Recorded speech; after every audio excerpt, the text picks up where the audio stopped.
Hey YouTube, here to talk about things going on in the world around us today.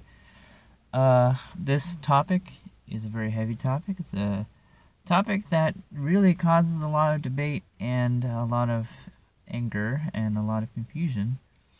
And I'll be talking about guns. But first, I really do want to talk about one thing. You guys see that really big reddish glow is actually the sun. It looks like Armageddon out there, actually, because there is a gigantic, well, actually, like 7 different wildfires happening in the Santa Rosa, Napa area, where most of this country's wine comes out of, and that's actually about 150 to 200 miles north, something like that, or maybe 150 is probably pretty accurate. Somewhere between 100 and 150. Yeah, gigantic fire. Donald Trump actually talked about it before he congratulated the Pittsburgh Penguins for their Stanley Cup win. A little background on it: 5,500 structures so far burnt down. Basically 20,000 to 30,000 people have been evacuated. 2 hospitals have been evacuated. You watch the footage online, it's pretty devastating. 650 plus people still missing. And I actually do know a couple people who have relatives who've lost their homes there. And it's pretty tragic. It's really rough. 2017 so far. Go from hurricane, earthquake in Mexico, big fire. And actually, there was an earthquake yesterday in San Jose, which wasn't big, but it's just like, it feels like the apocalypse. So in the description below, I will put how to support the victims of the fire as soon as I get a chance to. So if you're watching this live, you're not able to get to the link yet, but the link will be there once it's processed after I'm done being live. And if you can't wait, go ahead and look online. There's plenty of opportunity to support the victims of the big wildfires in California. Also, there's one in Southern California, too. Orange County. That one is further from people, but if you want to support that one, please do that as well. Not support the fire, I mean support the victims. To jump right into this, sorry that one took like 3 minutes, but it's very important. Also very important, guns. Guns. Very hefty debate is consistently happening about guns, but I think one of the biggest downfalls is it's one of those things where people tend to take extreme positions. It's either people who are advocates for either side are either full-on gun ban or not moving an inch. Full-on gun ban people generally cite successful gun bans like the United Kingdom and Australia and say we can totally do it here. However, one major difference between the United States and those countries is in the UK and Australia there weren't that many gun owners, very low percentage, less than 1% of the Australian population and the United Kingdom population were gun owners. United States, however, over 50%, actually close to 50%, it's probably around high 40s percentage of the United States population is a gun owner. There are some counties in the United States where they have a 5-to-1 gun-to-person ratio. And there are 88 guns for every 100 people in this country. And if you really run the numbers, it's about 150 million gun owners in this country. So if you want to have a full-on gun ban, it's going to mean SWAT teams going door to door to every single gun owner, whichever law-abiding gun owner hasn't already turned in their registered guns. And then you still have the guns, you don't know where they are, and you're really gonna go door to door to 150 million people's houses and expect them to turn in their guns. Something as well that people don't talk about in the Australian gun ban, even with the low percentage of gun owners, they still had to go door to door, people, and the person that the Crocodile Dundee character is based off of, that's not a knife, this is a knife, and he pulls out a Bowie in New York in the second one. That person didn't turn in their guns and refused to do so. Look at that, I got something there, it's pretty gross, sorry about that, guys. And he refused to do so. That guy, yeah, it's disgusting. Yeah, spot me a dislike for that, go ahead. That guy died. That guy was killed by police because he wouldn't turn in his gun. So he got into a shootout with police because the police were going to not let him out of his home unless he brought his gun to turn him in. And he actually injured 2 police officers and died himself. That is going to happen nationwide if you expect a full-on gun ban to happen. So it's unrealistic to expect that to happen. And that's why the pro-gun, pro-Second Amendment advocates have such a problem with people who propose gun bans. It's something that is far beyond our local police capability and possibly beyond even our military capability, even with our tanks and nukes and planes. We're not going to start drone bombing houses because this Joe Schmo down the street didn't turn in his gun. And to address the other side of the aisle, the won't budge an inch people. These people think that if any regulation is proposed, that it could lead to people giving away their information to the federal government so the federal government can come in and take their guns in. And what is often cited is regulation and restriction will often lead to confiscation. And I don't think that's the case, personally, in my opinion. Restricting something like a bump stock isn't going to get Jimmy down the street who has one, the SWAT team showing up to his house. It's going to prevent future people from getting bump stocks. And I support the NRA's proposition as of late. I know everyone, I've talked about this before, everyone who is anti-gun tends to blame the NRA right away. Sometimes they propose good things. Something they just proposed, which is kind of commonsensible, is let's ban bump stocks. Full autos are illegal. Why are bump stocks legal? And that transitions me into this wider subject. Okay, so we do have massacres and shootings that happen all the time in this country. How do we deal with it? And the far left argument is often, no one should, only government should own guns, and that's a problem because there are these same people are the people who are saying, like, these people are the same people who are saying that the police are overarmed. So you're going to say the police can't be responsible with guns, but they're the only ones who should have them. So that doesn't work. And then the people who are very pro-Second Amendment will tend to argue, like, well, criminals will never follow the law, therefore they will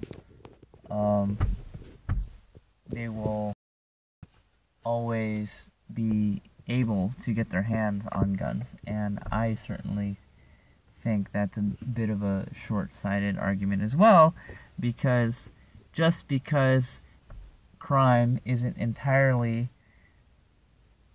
preventable doesn't mean you shouldn't put laws in place to try and prevent those crimes. So my proposition, which I think Second Amendment advocates, including myself, I support the Second Amendment, and I'm a gun owner. I enjoy shooting. I think it's fun, and I live in California where there's a lot of regulation and a lot of frustration, and there are guns I want that I can't get in California, and it sucks. But I respect the law, so I think that this thing I own that can kill someone should have responsible legislatures overseeing them, and sensible people who understand guns to propose things that make sense. I think I'm one of those people, and what I actually propose is every gun you own, you should register, which you already do.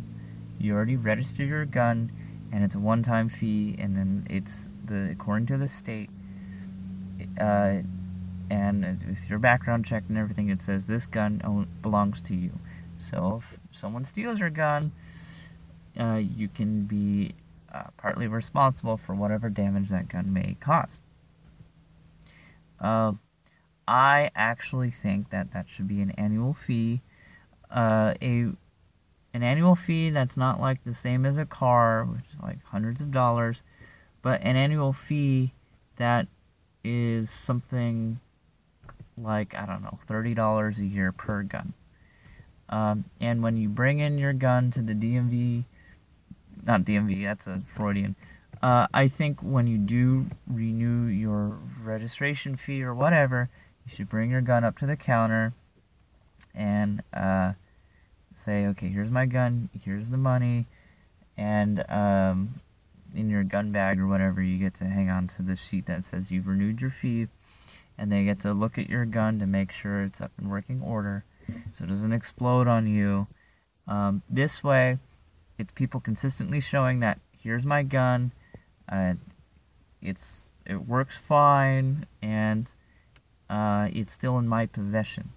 I think this will help alleviate two problems. One problem is when people give their guns away. It's illegal to do that in the state of California and in most states in the union. And another thing I think it would kind of eliminate a problem of, and the people who do this aren't necessarily a problem, but I think it will help eliminate people who own like 100 guns. And I think there should be another law that gets put on the books as to where if you own maybe in excess of 10 guns, I think that's reasonable. If you own in excess of 10 guns, there should be another type of license you apply for and can get that states that you are a collector, and if you want that 11th gun or whatever, you get that license, and it says that so-and-so has 11 guns, and they pay the collector's fee. And this isn't very different than this other law in California as to where if you want to sell a gun or buy a gun, in order to buy a gun from someone, they have to be an FFL holder, and usually FFL holders are gun store owners. If you want to sell a gun, you have to be an FFL holder as well. And if you want to sell a gun to someone else, you have to go through a middleman, which is an FFL holder. I think it's a similar and just one extra step as to where that prevents people giving their guns away, or people getting their guns stolen. Because in rural counties like Anderson, that's not a county. What county is that in? But okay, rural cities like Redding, California. A lot of people in the prison system get dropped off in Redding to say, okay, here's $20, go figure it out, and a lot of those people will go and sneak into people's land and steal their guns and will take up a life of crime. Those people who get their guns stolen will say, oh shit, well now it's in the hands of a criminal. Rather than reporting it to the police, I'll just pretend I didn't know it was stolen, and then when it comes up, when someone gets shot, I didn't know it was stolen, it was in my safe, and I thought it was in my safe this whole time, or something like that. If you do the annual checkup and annual, here's my gun, and the annual registration fee or whatever, it could help prevent people from stealing guns and help keep law enforcement, help them keep tabs on where all the guns are. Again, Second Amendment advocates who are like, well, move a budge an inch. If you're one of those people, tell me in the comments if I'm too extreme, if I've spent too long in California to have a balanced opinion on. Another thing I think is very important to consider is that the United States has the 10th Amendment, and what I'm seeing a lot on my social media feed on Facebook, I'm seeing a lot of people say, like, we're not doing anything. No one does anything after shooting. Actually, no. Connecticut's a great example. After Sandy Hook, AR-15s basically became completely illegal in Connecticut. And they did statewide, like, look for people with AR-15s. That's the 10th Amendment. And I appreciate the 10th Amendment. The reason why I appreciate the 10th Amendment is because I recognize that different states have different needs. So maybe what I'm proposing isn't a federal thing. What I'm proposing is a California thing. California has almost 35 million people in it. California has more people than all the other states on the West Coast and the Southwest, minus Texas, I think, combined. California has almost 10% of the population of the entire United States. And it's just on one coast. It's not taking up like 10% of the United States. California is a very overpopulated state, so I understand why there's all these gun regulations. These regulations that already exist here wouldn't really be very effective or be really able to be executed in a state like Alaska, where they barely have enough manpower to oversee just how much of a need there is up there for firearms. In Alaska, you absolutely need a firearm, especially if you're in what most of the state is, in the wilderness, where there's bears every like mile. There's a bear like every some sort of ridiculous formula, and people are by far outnumbered. So yes, you do need weapons up in Alaska. The laws in New York of you can't carry more than 6 rounds in a pistol would be very stupid in a state like Alaska.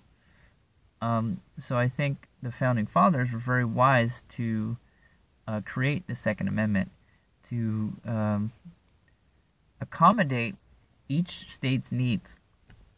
And I think often people on the left who are very pro-socialist are also very federalist. They think that everyone should be bound by the same rules, and it just doesn't work.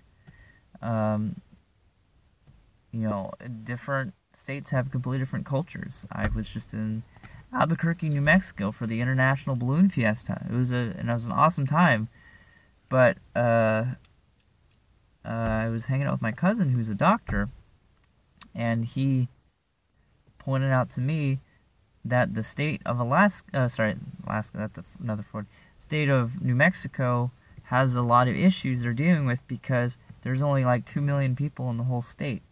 It's one of the least populated states, so they obviously don't have nearly the revenue of a state like California or a state like New York. And they also have a very high population of people who came up from south of the border, about 400,000. So nearly half of their state's population is not well accounted for. And there's also the nation's largest Native American reservation, the Navajo Reservation, which the majority of that reservation is in the state of New Mexico. So they also have, medical treatment they have to give to people who came up from South Border and people on these reservations who often don't have the insurance coverage that people who pay those taxes for the state revenue. I'll just say it that way. So that is a major infrastructure and administrative issue that state has to deal with. And certainly in like downtown Albuquerque, things seem very well and good, but you go a mile or you go 10 miles east, south, or west, north, and it's pretty barren. So the amount of gun regulation I've proposed wouldn't make sense for a state like New Mexico either, because they have all of these things they're dealing with and likely can't afford these regulations. So in a lot of states in the United States of America, high amount of gun regulation and going door to door to take people's guns isn't very achievable, and it's probably much lower on the list of things that need to be taken care of compared to having medical care for 400,000 people south of the border who came up, or accommodating the medical needs for the biggest Native American reservation in the United States of America, or even just keeping your roads pristine and potholeless when you have only 2 million people paying for however many square miles your state is. However, California, which also has all these other needs, with their gigantic annual budget to accommodate 33 to 34 million people, probably can more easily achieve these regulations. So you people out there who are just like, oh, it's just time to take away all the guns, common sense. Like, the take away the guns argument doesn't work in a country with 88 guns for every 100 people. And even me, my propositions of more gun regulation to help solve these issues doesn't work in very poor states where they can't really take care of those issues because they have much bigger issues to deal with. But people in states that do have high gun populations, you guys might have a better idea of what regulations or what restrictions can be put in place to help prevent future mass shootings like Las Vegas. Because in my opinion, one of the easiest ways to do it is prevent people from getting like 30 guns. Prevent what's that stock called?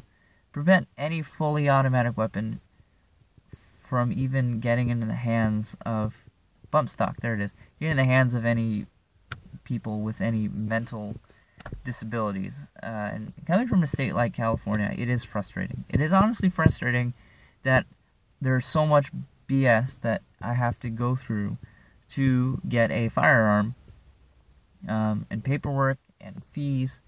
But in my opinion, I understand you're a state with 30 million people and you're a state that you don't want guns to get in the wrong hands, so I respect it. And I also want to acknowledge that there are needs in some states that other states don't have. So 10th Amendment for the win, 2nd Amendment for the win, and 1st Amendment for the win. Thanks for letting me go on a long rant and rave about guns. And again, once this is processed, I'll put put something in the description below to direct people to how you support the fire victims in the state of California, specifically in the North Bay. Calistoga just had an evacuation order. And if you really want to look at some very compelling images, go online and look up the videos. It's crazy what's happening up there. And again, like, the sun's down by now, but like the air quality is really bad over 150 miles away from where these fires are actually happening. Anyways, that's it for me, and catch you guys on the next one.